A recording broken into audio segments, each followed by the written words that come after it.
لوکا کی انجیل اور اس کا 15واں باب جو 32 آیات پر مشتمل ہے۔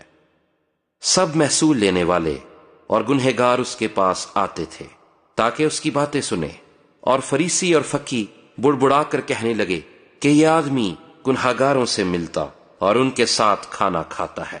اس نے ان سے یہ تمثیل کہی کہ تم میں کون ایسا آدمی ہے جس کے پاس 100 بھیڑیں ہوں اور ان میں سے ایک کھو جائے تو 99 کو بیابان میں چھوڑ کر اس کھوئی ہوئی کو جب تک مل نہ جائے ڈھونڈتا نہ رہے؟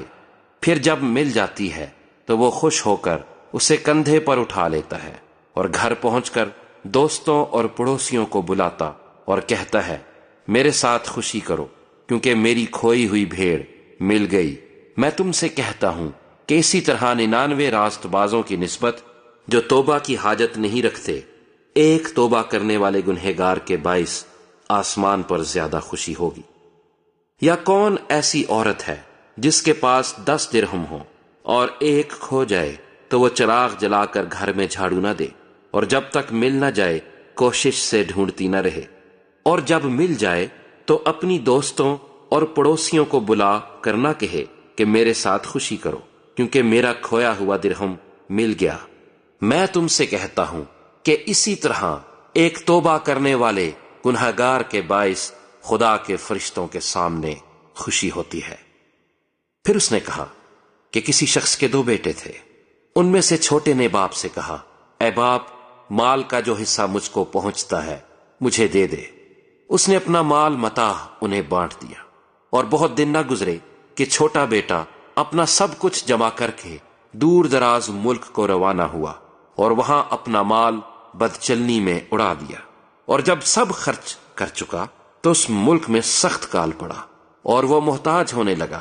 پھر اس ملک کے ایک باشندے کے ہاں جا پڑا۔ اس نے اس کو اپنے کھیتوں میں سور چرانے بھیجا، اور اسے آرزو تھی کہ جو پھلیاں سور کھاتے تھے انہی سے اپنا پیٹ بھرے، مگر کوئی اسے نہ دیتا تھا۔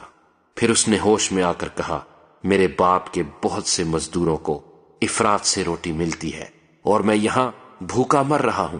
میں اٹھ کر اپنے باپ کے پاس جاؤں گا اور اس سے کہوں گا اے باپ، میں آسمان کا اور تیری نظر میں گنہگار ہوا، اب اس لائق نہیں رہا کہ پھر تیرا بیٹا کہلاؤں، مجھے اپنے مزدوروں جیسا کر لے۔ پس وہ اٹھ کر اپنے باپ کے پاس چلا۔ وہ بھی دور ہی تھا کہ اسے دیکھ کر اس کے باپ کو ترس آیا اور دوڑ کر اس کو گلے لگا لیا اور چوما۔ بیٹے نے اس سے کہا اے باپ، میں آسمان کا اور تیری نظر میں گنہگار ہوا، اب اس لائق نہیں رہا کہ پھر تیرا بیٹا کہلاؤں۔ باپ نے اپنے نوکروں سے کہا اچھے سے اچھا لباس جلد نکال کر اسے پہناؤ، اور اس کے ہاتھ میں انگوٹھی اور پاؤں میں جوتی پہناؤ، اور پلے ہوئے بچڑے کو لا کر ذبح کرو تاکہ ہم کھا کر خوشی منائیں، کیونکہ میرا یہ بیٹا مردہ تھا اب زندہ ہوا، کھو گیا تھا اب ملا ہے۔ پس وہ خوشی منانے لگے۔ لیکن اس کا بڑا بیٹا کھیت میں تھا۔ جب وہ آ کر گھر کے نزدیک پہنچا تو گانے بجانے اور ناچنے کی آواز سنی، اور ایک نوکر کو بلا کر دریافت کرنے لگا کہ یہ کیا ہو رہا ہے۔ اس نے اس سے کہا تیرا بھائی آ گیا ہے اور تیرے باپ نے پلا ہوا بچڑا ذبح کرایا ہے کیونکہ اسے بھلا چنگا پایا۔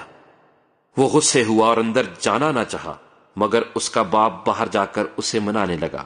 اس نے اپنے باپ سے جواب میں کہا دیکھ، اتنے برسوں سے میں تیری خدمت کرتا ہوں اور کبھی تیری حکم عدولی نہیں کی، مگر مجھے تو نے کبھی ایک بکری کا بچہ بھی نہ دیا کہ اپنے دوستوں کے ساتھ خوشی مناتا۔ لیکن جب تیرا یہ بیٹا آیا جس نے تیرا مال متاع کسبیوں میں اڑا دیا تو اس کے لیے تو نے پلا ہوا بچڑا ذبح کرایا۔